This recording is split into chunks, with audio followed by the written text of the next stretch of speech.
At my birthday dinner, my parents said, "We sold your car to pay for your brother's honeymoon." My brother smirked and said, "You'll get over it." I laughed, stood up, and said, "That's fine, I don't need it anyway." They were confused until they saw what I drove up in. I should have seen it coming. I really should have. But you know how sometimes you just don't want to believe people are as selfish as they are? Yeah, that was me. It was my birthday. My 25th, actually. I wasn't expecting anything big. Just a dinner with family, maybe a cake, and some nice conversation. Nothing crazy. I had been working my ass off, saving up, trying to build a solid future for myself. My car, a Honda Civic I had bought with my own money, was my pride and joy. I had spent years paying it off, and while it wasn't brand new, it was mine. Paid in full, reliable, and I took damn good care of it.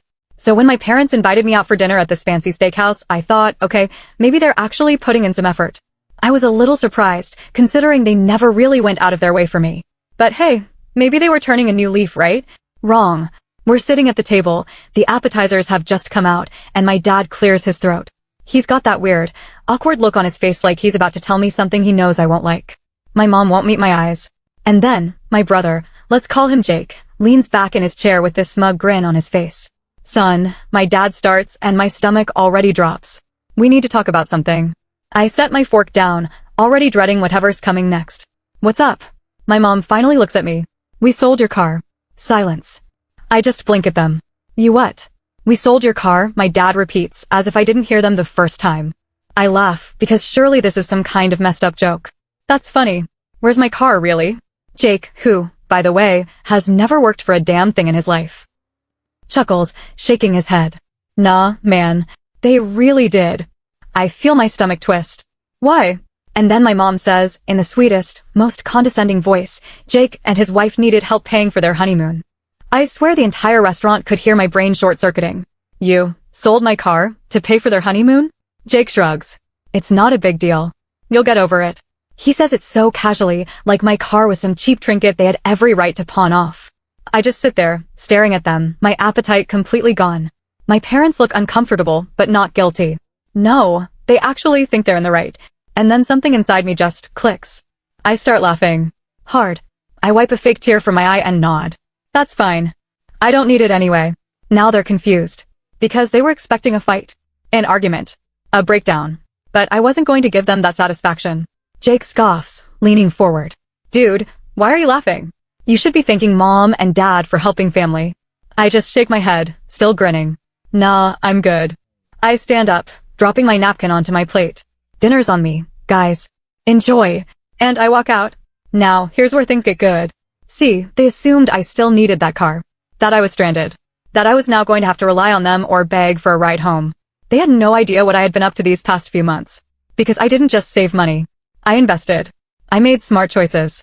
And I had just 2 weeks ago bought myself a brand new Tesla. Fully paid off.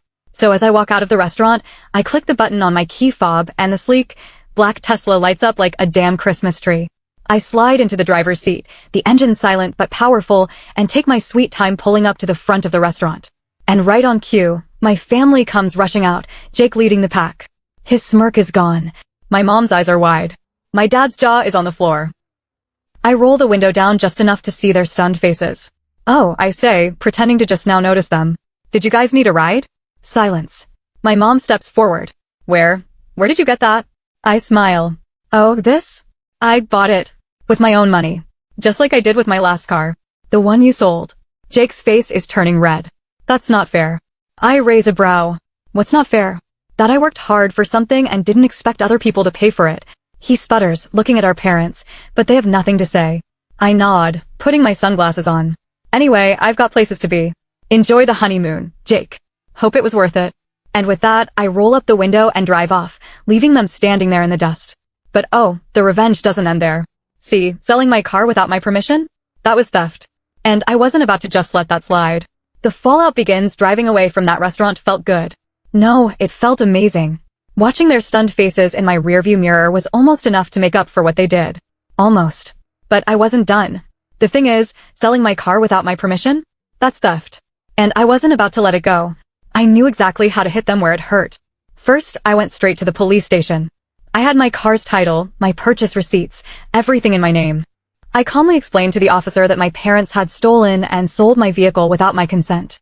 He listened carefully, nodding as I laid it all out. Then he asked, "Do you know who they sold it to?" "Oh, I did." They had bragged about how they got such a great deal, selling it to Jake's father-in-law. So now it was officially reported as stolen property. And here's where things got messy.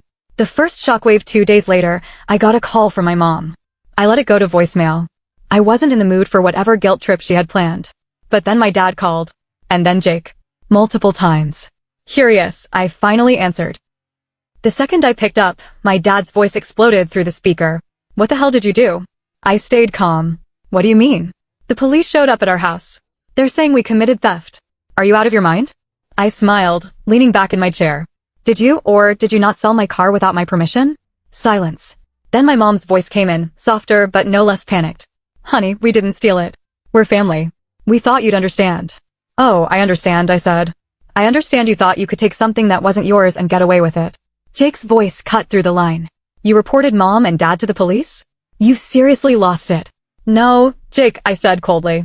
"You lost it when you thought I'd just let you steal from me." He scoffed. "You're acting like a little kid. Grow up." I laughed. "Grown-ups don't steal. So maybe take your own advice." And I hung up. But I wasn't done yet. The next domino falls that night, I got another call, this time from Jake's father-in-law. The guy who bought my car. "Listen, kid," he said in a gruff voice. "I don't want trouble. The police came by asking about that car. You need to tell them to back off." I kept my voice steady. "I'll back off when I get my car back." He sighed. "I already paid for it. I'm not just giving it back." "Then you bought stolen property." I let that sink in. "You should take it up with the people who sold it to you." Silence. Then a low curse. "Fine," he muttered. "I'll give it back. But I want my money. That's between you and my parents." He wasn't happy, but he knew he was screwed. The family meltdown the next morning, my parents were at my door, banging on it. I took my time opening it. My mom looked like she had been crying. My dad looked like he wanted to punch a wall. "This has gone far enough," my dad said, pushing past me into my apartment. "You're making us look like criminals." "You're criminals," I said flatly. "We're your parents," my mom cried. "You don't do this to family. You don't steal from family," I shot back. My dad pointed a finger at me. "We raised you. We put a roof over your head. And this is how you repay us." That made me laugh. "Oh, so now you care about fairness? Where was this energy when you sold my car for his honeymoon?" Jake stormed in behind them. "You're so dramatic, dude. It was just a car. Get over it." I turned to him, keeping my voice calm. "How's the honeymoon fund looking now?" Jake's face darkened. "Dad had to pay back the money, so now we're short on flights." "Happy?" "Oh, I'm thrilled," I said with a grin. That's when my dad snapped. He lunged forward, pointing a finger in my face. "You have no idea what you've done." I didn't flinch. "Oh, I know exactly what I've done. I've shown you that you don't get to walk all over me anymore." Silence. Jake clenched his jaw. "You're gonna regret this." I smiled. "We'll see." They stormed out. But something told me this wasn't over. The real chaos begins. I thought that was the worst of it. That after forcing them to return my car and hitting them with the reality that I wasn't their doormat anymore, they'd back off. Maybe even feel some shame. But I should have known. People like them don't take accountability. They double down. And they were just getting started. The smear campaign. A few days after they stormed out of my apartment, I started getting weird texts from relatives. Some were blunt. "Why would you do this to your own family?" Others were vague but still pointed. "I didn't think you were this kind of person." My aunt, who I actually got along with, finally clued me in. "They're telling everyone you're trying to have them arrested. That you made a mistake but won't admit it, and now you're ruining their lives out of spite." I laughed. "Oh, so they conveniently left out the part where they stole from me? Oh, they're saying you gifted the car to Jake but changed your mind. Are you serious?" "Dead serious." That's when it hit me. They weren't just trying to guilt me. They were trying to make me look crazy. A selfish, bitter son who was trying to put his own parents behind bars over a misunderstanding. Jake, of course, was thriving on this.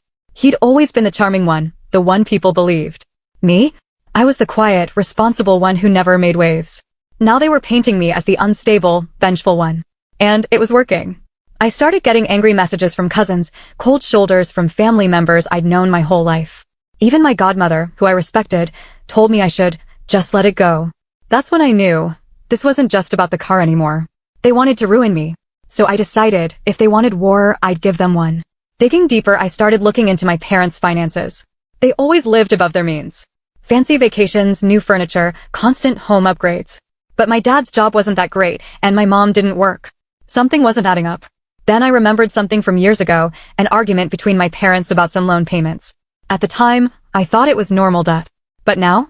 I had a feeling it wasn't. So I did some digging. And what I found made my blood run cold. The secret debt turns out my parents had massive debt. Tens of thousands in unpaid loans, credit cards maxed out, and, get this, they had taken out a loan in my name. Yep.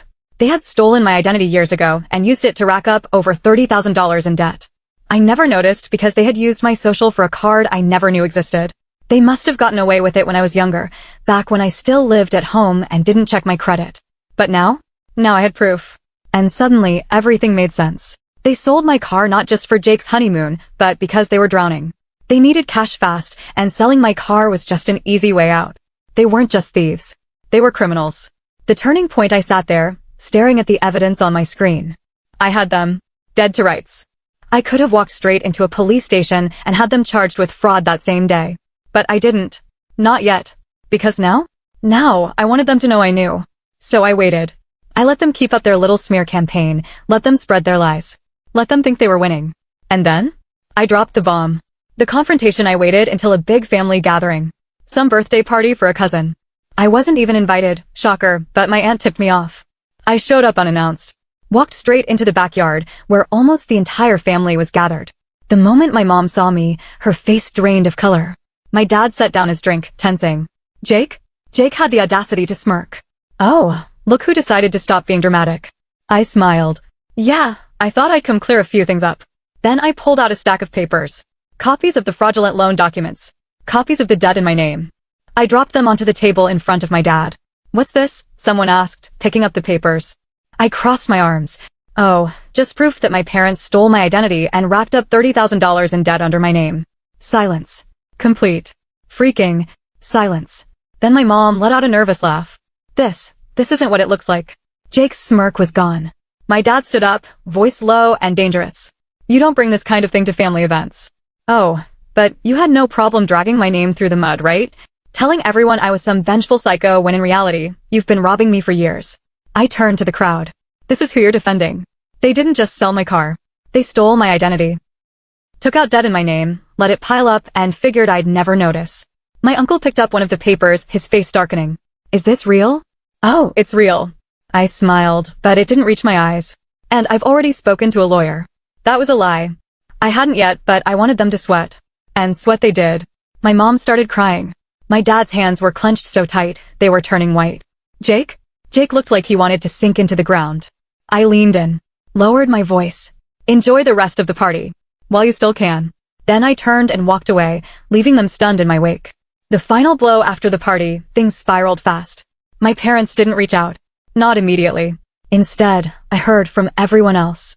Some family members, the ones who had originally believed their lies, were furious. A few uncles and aunts called to apologize for siding with them. One of my cousins even admitted, I thought you were overreacting, but man, this is beyond messed up. But my parents? Radio silence. Which told me one thing, they were scrambling. The breakdown, it took a few days, but then the calls started. Non-stop. My mom, my dad, even Jake. I ignored them all. Then my dad showed up at my apartment. I almost didn't answer the door, but a part of me wanted to see how he'd spin it. The moment I opened it, he pushed his way in. His face was red, his hands shaking, not with fear. With rage. You had no right, he spat, pacing like a caged animal. I crossed my arms. No right? You stole my identity, racked up thousands of dollars in debt under my name, sold my car, and tried to ruin my reputation. What exactly did I do that was worse than that? He froze. His jaw clenched. We were going to pay it back. I laughed, shaking my head. Oh, really? When? Because I checked. Those accounts have been delinquent for years. Silence. That's when he switched tactics. His face softened, and he sighed like a disappointed father trying to reason with his rebellious son. We took care of you your whole life, he said. Fed you, clothed you, put a roof over your head. And now, when we needed help, you couldn't even. I cut him off. I was a child. That's your job as parents. Not something I owe you for. His eyes flashed with something dark. You're going to regret this. I raised an eyebrow. Is that a threat? No, his voice was cold now. But family doesn't turn on family. I stared at him for a long moment. That's funny. Because you turned on me a long time ago. I opened the door. Get out. For a second, I thought he might hit me. His fists clenched at his sides. His face twisted with pure hatred. But he didn't. Instead, he stormed out. And that's when I knew. This wasn't over. The last straw, a week later, I got a call from the bank. Someone had tried to open another credit card in my name. I sat there, phone pressed to my ear, feeling my pulse pound in my skull. I already knew who it was. I asked for details. They couldn't say much but confirmed that the application had come from an IP address linked to my parents' home. They hadn't learned a damn thing. And that's when I snapped. The final confrontation, I went straight to their house. Didn't call. Didn't text. Just drove over and pounded on their door. When my mom opened it, she looked scared. Did you think I wouldn't find out? I said, stepping inside. She backed up. Sweetheart, we can explain. My dad walked in from the kitchen. The moment he saw me, he sighed heavily. Jesus. What now? I threw the bank notice on the table. You tried to steal from me. Again. My dad didn't even flinch. We needed money. I laughed. Actually laughed. Oh, well, that makes it okay then. That justifies identity theft. Jake appeared in the hallway, arms crossed. Dude, you need to chill. I whipped around. Chill? Chill? Your parents are criminals, and you're just standing there like this is normal. He scoffed. It's just money. You'll make more. I felt something inside me snap. I turned back to my dad. I gave you every chance to do the right thing. Every single chance. And you still chose to screw me over. Then I pulled out my phone and dialed 911. What's your emergency? The moment the operator answered, my mom burst into tears. Please, please, don't do this. My dad's face turned red. You wouldn't. I met his eyes. Watch me. I gave the operator my name, told them about the fraud, the loans, the attempt to open another card in my name. Jake lunged for my phone, but I dodged him. This is insane, he shouted. No, I said, staring him down. What's insane is that I ever thought this family could change. The police came. My parents were charged with identity theft and fraud. Jake begged me to drop it. Said they'd never recover from this. I just looked at him. Neither will my credit score. They took plea deals. Paid fines, got probation, and were banned from opening any accounts in my name. I cut them off. Completely. Blocked their numbers. Moved to a new place. Started fresh. Jake tried reaching out a few times, but I ignored him. Because here's the thing, I finally understood. Some families aren't families. They're just people you happen to share DNA with. And some people? They'll take everything from you if you let them. So I didn't. And I never will again.